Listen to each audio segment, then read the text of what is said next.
কি গো শুনছো? আজকে তো হাটবার। জলদি বলো। মেঘের অবস্থাও তো ভালো না।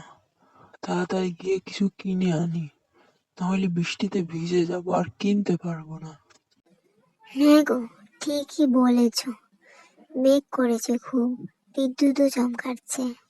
তাড়াতাড়ি যাও, কিছু কিনে নিয়ে এসো। ও বাবা, বাবা, তাহলে আমার জন্য একটা বড় দেখে মাছ এনো গো। অনেকদিন হলো একটা বড় মাছ খাই না, খুব খেতে ইচ্ছে করছে। যা, বৃষ্টি শুরু হয়ে গেল। কিছুক্ষণ পর বাড়ি থেকে বের হলে ভালো হতো। নেহাত মেয়েটা বড় মাছ খেতে চেয়েছে, তাই এই বৃষ্টির মধ্যে এলাম, নাহলে পরে করলেও হতো। কি গো ভায়া, এই অসময়ে বৃষ্টির মধ্যে ভিজতে ভিজতে তুমি দোকানে এসো? কোনো অতিথি এসে নাকি তোমাদের বাড়িতে? না গো ভায়া, কোনো অতিথি আসেনি আমাদের বাড়িতে। মেয়েটা মাছ খেতে চাইছে, তাই এই অসময়ে বৃষ্টির মধ্যে ভিজতে ভিজতে মাছ নিতে এলাম।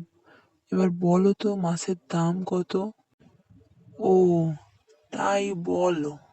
আমি আবার ভাবলাম।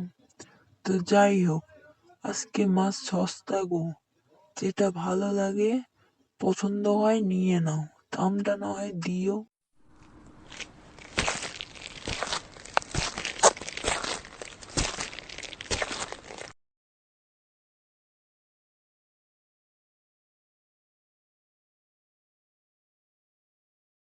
বুঝলে গো গিন্নি, ভাগ্যিস আজকে গেছিলাম হাটে, না হলে তো এত সস্তায় এতগুলো মাছ পেতাম না। তাড়াতাড়ি এখন নিয়ে এসো। বাপ বেটি মিলে খুব মজা করে আজকে খাবো পেট ভরে। তাড়াতাড়ি এসো, আর তুমিও চলে এসো তাড়াতাড়ি। Like, comment, share and press the bell icon. ভালো লাগে অবশ্যই সাবস্ক্রাইব করবেন।